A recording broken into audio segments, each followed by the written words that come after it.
Artillery range அப்படிங்கிற ஒரு வார்த்தையை நம்ம நல்லா கேள்விப்பட்டு அதை படித்தா மட்டும்தான் இந்த கர்கீவ் ரீஜனில் ரஷ்யா நடத்தக்கூடிய தாக்குதல் எந்த அளவுக்கு முக்கியத்துவம் வாய்ந்தது அப்படிங்கிறத நம்மளால் உணர்ந்து கொள்ள முடியும். கர்கீவ் ரீஜன் மட்டும் கிடையாது, இப்போ திடீர்னு பார்த்தா ரஷ்யாவினுடைய அடுத்த நடவடிக்கை சுமி பக்கமாக திரும்பி இருக்கு. ஒரே நேரத்தில் 3 ஃப்ரண்ட் எண்ட் அப்படிங்கிறத ஓப்பன் பண்ணியிருக்காங்க ரஷ்யா. கிட்டத்தட்ட 30,000 வீரர்கள் இதற்காக டெடிகேட்டடாக ரஷ்யா என்ன செஞ்சுருக்காங்க, களமிறக்கி இருக்கிறார்கள். இப்போதைக்கு உக்ரைனுடைய வீரர்களால் டிஃபென்சிவ் பொசிஷனில் நிற்க முடியும், பட் ஒஃபென்சிவ் பொசிஷனுக்கு வர்றதுக்கான வாய்ப்பே இல்லைன்னு சொல்கிறாங்க. ரஷ்யா செய்திருக்கக்கூடிய இந்த நடவடிக்கையும் இந்த ஒரு மாதத்தில் தான் உக்ரைன் எங்களுக்கு தேவையான ஆர்ட்டிலரி ஷெல்ஸ் கிடைக்கவில்லை அப்படிங்கிற எந்த விதமான ஒரு கம்ப்ளைண்ட்டையும் அங்கே இருக்கக்கூடிய டிஃபென்ஸ் டிபார்ட்மெண்ட்டுக்கு கொடுக்காமல் இருக்காங்க. அதனுடைய உண்மையும் இந்த ஒரு பதிவில் பார்க்க போகிறோம். எல்லாத்தையும் பார்த்துடலாமா?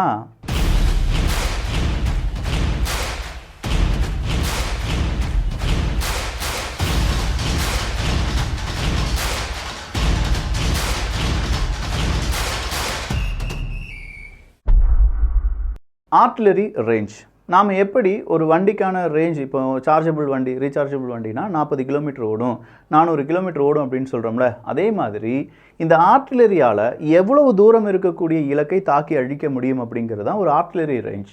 நார்மலாக இப்போ இருக்கக்கூடிய மாடர்ன் ஆர்ட்டிலரி அப்படிங்கிறது ஒரு 25லேருந்து 30 கிலோமீட்டர்னு வச்சுக்கோங்களேன். ஸோ இங்கேருந்து அடித்தா கரெக்டாக ஒரு 25 கிலோமீட்டர் தள்ளி என்ன இருக்கோ அதுக்கு மேலே போய் படும் அப்படிங்கிறது தான். அப்போது அதுக்கு தகுந்தது மாதிரியான இலக்குகளை தீர்மானிக்க வேண்டும். அந்த இலக்குகள் இந்த ஆர்ட்டிலரியில் லோட் ஆகணும். அப்படி லோடான பிறகு இந்த ஆர்ட்டிலரி அங்கே என்ன செய்யும், டம்முன்னு ஆர்ட்டிலரி ஷெல்ஸை தூக்கி போட்டுக்கிட்டே இருக்கும். இந்த ஆர்ட்டிலரி ஏன் முக்கியத்துவம் வாய்ந்தது அப்படிங்கிற அடுத்த கேள்விக்கு வரலாம். தூரமாக இருந்து எதிரியை நிலைக்குலைய செய்வது அப்படிங்கிறது தான் ஆர்ட்டிலரி ஷெல்ஸினுடைய வேலை. அப்போது இந்த ஆர்ட்டிலரி ஷெல்ஸ் முன்னாடி போய் ஃபஸ்ட்டு அங்கே அந்த ஃப்ரண்ட் லைனில் ஆர்ட்டிலரி தான் இருக்கும். இந்த ஆர்ட்டிலரி அதனுடைய குண்டுகளை உமிழத் தொடங்கும். அந்த குண்டுகள் எதிரி நாட்டு படை மீது மோத தொடங்கும் போது இங்கேருந்து மெதுவாக பீரங்கிகள் என்ன செய்யும்னா அப்படியே முன்னாடி போக ஆரம்பிக்கும். இந்த பீரங்கிக்கு பின்னாடி கவச வாகனமும், பீரங்கிக்கு முன்னாடி சில கவச வாகனங்கள் அப்படிங்கிறதும் போகும். ஸோ கவச வாகனங்கள், பீரங்கி, மறுபடியும் கவச வாகனங்கள், அந்த கவச வாகனங்களுக்குள் வீரர்கள், அதுக்கு பின்னாடி மறுபடியும் ஆர்ட்டிலரி அப்படிங்கிறத என்ன செஞ்சுட்டு வருவாங்க, ஒன்று டோ பண்ணி கொண்டு வருவாங்க. டோ பண்ணுற ஆர்ட்டிலரியாக இருந்துச்சுன்னா, இல்லை மறுபடியும் அந்த வீல் வச்ச ஆர்ட்டிலரியாக இருந்துச்சுன்னா அதையும் கொண்டு வருவாங்க. அப்போ பின்னாடி இருந்து ஆர்ட்டிலரி அடிக்க முன்னாடி இருக்கக்கூடிய எதிரிகளை கிளியர் பண்ணி முன்னோக்கி செல்வார்கள். அப்போ இந்த ஆர்ட்டிலரி ரேஞ்ச் அப்படிங்கிறது இங்கே முக்கியம். அது புரிஞ்சிருச்சுல? சரி, இந்த நேரத்தில் ஆர்ட்டிலரியை ஒரே இடத்துல நிற்க வச்சு அடிச்சுட்டே இருந்தோம்னா ஏதாவது பிரச்சனை இருக்கா அப்படிங்கிற ஒரு கேள்வி வரலாம். இந்த ஆர்ட்டிலரி ஷெல்ஸ் அதனுடைய ப்ரொஜெக்டைல எதிரி நாடுகள் படித்து என்ன செஞ்சுருவாங்கன்னா, இந்த ஆர்ட்டிலரி எங்கே இருக்குது அப்படிங்கிறது ஈஸியாக கண்டுபிடிச்சிருவாங்க. அதுவும் இல்லாமல் உக்ரைனுக்கு எத்தனை நாடுகள் உதவி செய்கிறாங்க, அவங்களுடைய satellite images, real time footage அப்படிங்கிறது எல்லாமே உக்ரைனுடைய இராணுவ வீரர்களுக்கு கிடைக்கும். அப்போ உக்ரைன் என்ன செய்யும்னா, ரஷ்யாவினுடைய ஆர்ட்டிலரி எங்கெல்லாம் இருக்குதோ அதை மறுபடியும் அவங்க எய்ம் பண்ணி அடிக்க ஆரம்பிப்பாங்க. ஸோ அந்த ஆர்ட்டிலரியை எங்கே கொண்டு நிப்பாட்டுறாங்க அப்படிங்கிறது தான் இங்கே பெருசாக இருக்கக்கூடிய கேள்வி. பாதுகாப்பான இடத்துல நிறுத்தி வைக்கப்பட வேண்டும், ஆர்ட்டிலரிக்கு எந்த விதமான ஒரு பிரச்சனையும் வரக்கூடாது அப்படின்னு சொல்கிறதுனால ரஷ்யா என்ன செய்கிறாங்கன்னா, ஒரு இடத்த கிளியர் பண்ண பிறகு அந்த இடத்துலேருந்து 30-40 கிலோமீட்டர் அளவுக்கு எதிரிகளுடைய எந்த பிரச்சனையும் இல்லை அப்படின்னு தெரிந்த பிறகு தான் அவங்களுடைய ஆர்ட்டிலரி கடையை விரிக்கிறாங்க. இந்த இடத்துல இன்னொரு விஷயத்தையும் சொல்ல நான் கடமைப்பட்டிருக்கேன். போன மாதங்கள் வர எங்களுக்கு தேவையான ஆர்ட்டிலரி ஷெல்ஸ் இல்லை, எந்த விதத்திலையும் எங்களுக்கு குண்டுகள் கிடையாது, சீக்கிரமாக எங்களுக்கு கொஞ்சம் குண்டுகள் தாங்க அப்படின்னு சொல்லி உக்ரைன் கேட்டுட்டு இருந்தாங்க. இதே ரஷ்யாவுக்கு தேவையான ஆர்ட்டிலரி ஷெல்ஸை நார்த் கொரியா கொடுத்துட்டாங்க, சீனா கொடுத்துட்டாங்க, ஈரான் கொடுத்துட்டாங்க அப்படின்னு சொல்லிட்டு இருந்தாங்க. அப்போ ஆர்ட்டிலரி ஷெல்ஸ் ஒரு இம்பார்ட்டண்ட்டான ரோலை ப்ளே பண்ணிட்டு இருக்கு. அப்போ ஏன் உக்ரைனுக்கு இப்போ தேவையான ஆர்ட்டிலரி ஷெல்ஸ்லாம் கிடைச்சிருச்சான்னு கேட்டால், ஆர்ட்டிலரி ஷெல்ஸை விட உக்ரைனுக்கு தேவையான ஆர்ட்டிலரி அப்படிங்கிறது இல்லை. குண்டுகள் இருந்தது என்றால் குண்டுகளை வீசுவதற்கு பயன்படுத்தக்கூடிய ஒரு எக்யூப்மெண்ட் வேணும்ல, ஆர்ட்டிலரி அப்படிங்கிறது வேணும்ல. ஆர்ட்டிலரியே இல்லாமல் குண்டுகள் கிடைத்த என்ன பிரயோஜனம்? 10 ஆர்ட்டிலரி இருக்க வேண்டிய இடத்துல இப்போ 2 ஆர்ட்டிலரி தான் இருக்குது. அப்போ 2 ஆர்ட்டிலரிக்கு தேவையான குண்டுகள் அவங்கக்கிட்ட இருக்குன்னா 8 ஆர்ட்டிலரியே இல்லையே. ஸோ இதனால தான் உக்ரைன் என்ன சொல்கிறாங்கன்னா, எங்களுக்கு இப்போ ஆர்ட்டிலரி ஷெல்ஸினுடைய பிரச்சனை ஓய்ந்து விட்டது அப்படின்னு சொல்கிறாங்க.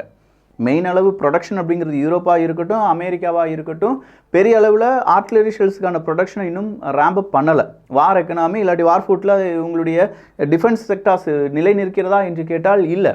மறுபடி ஜெர்மனியினுடைய முக்கியமான சில நிறுவனங்கள் நாங்கள் உக்ரைனுக்குள்ளேயே ஆர்ட்டிலரி ஷெல்ஸை உருவாக்குறதுக்கான ஃபேக்ட்ரியை தொடங்க போகிறோம் அப்படின்னு தான் சொன்னாங்களே தவிர, உண்மையான ஆர்ட்லரி ஷெல்ஸ் இன்னும் ப்ரொடியூஸ் பண்ண ஆரம்பிக்கல. அப்படி இருக்கும் பட்சத்தில் உக்ரைனுடைய ஆர்ட்லரிக்கு பெரிய அளவில் இழப்புகள் வந்திருக்கு என்பதுதான் நிதர்சனமான உண்மை. சரி, அப்போ இப்போ ரஷ்யா என்ன செஞ்சிட்டு இருக்காங்க? அவங்களுடைய படையை 2 பக்கம் அனுப்புகிறாங்க. ஒன்று சுமி ரீஜன் பக்கம் அனுப்புகிறாங்க, இன்னொன்று கர்கிவ் ரீஜன் பக்கம் அனுப்புகிறாங்க. அதுலேயும் குறிப்பாக இன்னைக்கு ரஷ்யா என்ன சொல்லியிருக்காங்க, ஒரு வில்லேஜை நாங்கள் கையகப்படுத்திட்டோம் அப்படின்னு சொன்னாங்க. நான் நேற்று வர வியூகத்தில் சொல்லும்போது 11 செட்டில்மெண்ட்டை நாங்கள் கைப்பற்றி விட்டோம் அப்படின்னு சொல்லி ரஷ்யா சொன்னாங்க, ஞாபகம் இருக்கா? இந்த செட்டில்மெண்ட் அப்படின்னு சொல்லும்போது கர்கிவ் ரீஜனில் அதெல்லாம் இம்பார்ட்டண்ட்டான ஏரியா. டோட்டலாக ஒரு 350 சதுர கிலோமீட்டர் இருக்கும் இந்த கர்கிவ் அப்படிங்கிற உக்ரைனுடைய 2வது மிகப்பெரிய சிட்டி. 15 லட்சம் மனிதர்கள் அதில் வாழ்கிறாங்க. அப்போ 11 செட்டில்மெண்ட் அப்படின்னு சொல்லும்போது அதெல்லாம் இம்பார்ட்டண்ட்டான ஏரியாக்கள் அப்படின்னு சொன்னோம். இன்றைக்கி கடைசியாக ரஷ்யா கையகப்படுத்தியது லுக்கியான்சி அப்படிங்கிற ஒரு வில்லேஜ் தான். இந்த லுக்கியான்சி அப்படிங்கிற வில்லேஜை இவங்க கைப்பற்றி விட்டார்கள் என்றால் லுக்கியான்சியிலேருந்து கரெக்டாக ஒரு 10 கிலோமீட்டர் தள்ளி தான் லிப்சி அப்படிங்கிற ஒரு வில்லேஜ் இருக்குது. இந்த லிப்சி வில்லேஜ் இப்போது ஆர்ட்லரி ரேஞ்சுக்குள்ளே வந்துருச்சு. அப்போது லுக்கியான்சி அப்படிங்கிற அந்த வில்லேஜ்லேருந்து ஆர்ட்லரி இப்போ எங்கே வர தொடங்கிருச்சு? லிப்சி அப்படிங்கிற வில்லேஜுக்கு வர தொடங்கிருச்சு. லிப்சியும் ஈஸியாக யாரால் கையகப்படுத்த முடியும்? இதே ரஷ்யாவால் கையகப்படுத்த முடியும் அப்படிங்கிறது நிதர்சனமாக உக்ரைனுக்கு தெரிஞ்சிருச்சு. ஸோ வேறு வழியே இல்லாமல் உக்ரைன் உலக நாடுகளிடம் எங்களுக்கு உதவி செய்யுங்கள் அப்படிங்கிற ஒரு கோரிக்கை மட்டும்தான் வைக்க முடியுமே தவிர இப்போதைக்கு அவங்களால ஒஃபென்சிவாக எதுவுமே செய்ய முடியாது. 350 சதுர கிலோமீட்டர், 15 லட்சம் மனிதர்கள் அப்படின்னு சொல்லும்போது இந்த கர்கீவை இவங்க ஹோல்ட் பண்ணுறதுக்கு, ரஷ்யா ஹோல்ட் பண்ணுறதுக்கு எத்தனை இராணுவ வீரர்கள் ரஷ்யாவுக்கு தேவைப்படுவார்கள் அப்படின்னு சொல்லி பார்த்தோம்னா கிட்டத்தட்ட 3 லட்சம் இராணுவ வீரர்கள் தேவைப்படுவாங்க. அவங்கக்கிட்ட இருக்கக்கூடிய மாடர்ன் டெக்னாலஜி, எக்யூப்மெண்ட்ஸ், வெப்பன்ஸ், இது போக இராணுவ வீரர்கள் மட்டுமே 3 லட்சம் பேர் தேவைப்படுவாங்க. ஆனால் இவ்வளோ பெரிய ஃபோர்ஸ் இப்போ ரஷ்யாட்ட இருக்கா அப்படின்னு பார்த்தா கர்கீவுக்காக மட்டும் ஒதுக்கிறதுக்காக 3 லட்சம் பேர் கிடையாது. யுத்தம் செய்வதற்கான ஒரு 30,000 இராணுவ வீரர்களை மாற்றி வைத்திருக்கிறார்கள். ஆனால் கர்கீவை, அதனால தான் நேற்று புட்டின் அவர்கள் சொன்னாங்க, கர்கீவ் ரீஜனை எங்களுடைய கட்டுப்பாட்டுக்குள் வைக்க நாங்கள் இன்னும் ட்ரை பண்ணலை, அது எங்களுடைய வார் யுக்தியிலேயே இல்லை அப்படின்னு சொல்லியிருந்தாங்க. பட் ஒரு பஃபர் ஜோனை கிரியேட் பண்ணுவோம் அப்படின்னு சொல்லி தெளிவாக சொல்லியிருந்தார் புட்டின் அவர்கள். உக்ரைனுடைய மினிஸ்ட்ரி ரஷ்யாவினுடைய இந்த டீப் ஒஃபென்சிவை அடிப்பதற்காக என்ன செஞ்சாங்க அப்படின்னா கிட்டத்தட்ட 11வது ஆர்மி கோப்ஸ் அப்படிங்கிறத உருவாக்குனாங்க.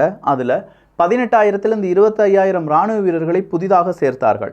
அது மட்டும் இல்லாமல் இன்னும் கொஞ்சம் டிஃபென்சிவ் ஆக்ஷனுக்காக சில படைகள் அப்படிங்கிறத உருவாக்கக்கூடிய அந்த ஒரு தருணத்தில் உக்ரைன் நின்று கொண்டிருக்கிறது. ஆனால் இதற்கு தேவையான மனிதர்கள் கிடைப்பதில் உக்ரைனுக்கு கொஞ்சம் பிரச்சனைகள் இருப்பதனால் உடனடியாக இந்த ஆர்மி கோப்ஸ் அப்படிங்கிறத உருவாக்கி ரஷ்யாவினுடைய முன்னேற்றத்தை தடுக்க உக்ரைனால் முடியாது அப்படின்னு சொல்கிறாங்க. ஸோ ஒரே நேரத்தில் அந்த பக்கமாக இருக்கக்கூடிய பெல்க்ரோட் பகுதியிலேருந்து வரக்கூடிய கர்கிவ் மற்றும் சுமி ரீஜன்லேருந்து அந்த தாக்குதலை தடுப்பதற்கு உக்ரைன் என்ன செய்ய போகிறாங்க? ரஷ்யா பக்காவாக காய் நகர்த்திட்டு இருக்காங்க. அவங்களுடைய டெக்னாலஜிலேருந்து அவங்களுக்கு தேவையான எல்லா விஷயங்களும் அவங்க கையில் இருக்குது. அவங்களுடைய ஆர்ட்லரி ரேஞ்சை பொறுத்து அவங்க வில்லேஜஸை ஈஸியாக கையகப்படுத்தி வருகிறார்கள். இது எல்லாத்துக்கும் ஒரு கவுண்டர் ஒஃபென்சிவ் கொடுக்கணும்னா ஒரு அதிசயம், ஒரு அற்புதம் நடந்தே தீர வேண்டும். உக்ரைனுக்கான அதிசயம், அற்புதம் நடக்குமா அப்படிங்கிறதெல்லாம் பொறுத்திருந்து பார்க்கலாம். இப்போதைக்கு ரொம்ப லேட்டஸ்ட் அண்ட் ஹாட் அப்டேட், அதுவும் மேப்புடன் உங்களுக்கு நான் எக்ஸ்பிளைன் பண்ணியிருப்பேன். இன்னும் நிறைய அப்டேட் வரப்போகுது. வியூகத்தில் இணைந்திருங்கள். நல்லதை பகிர்ந்து நல்ல சமுதாயத்தை உருவாக்குவோம். நன்றி, வணக்கம்.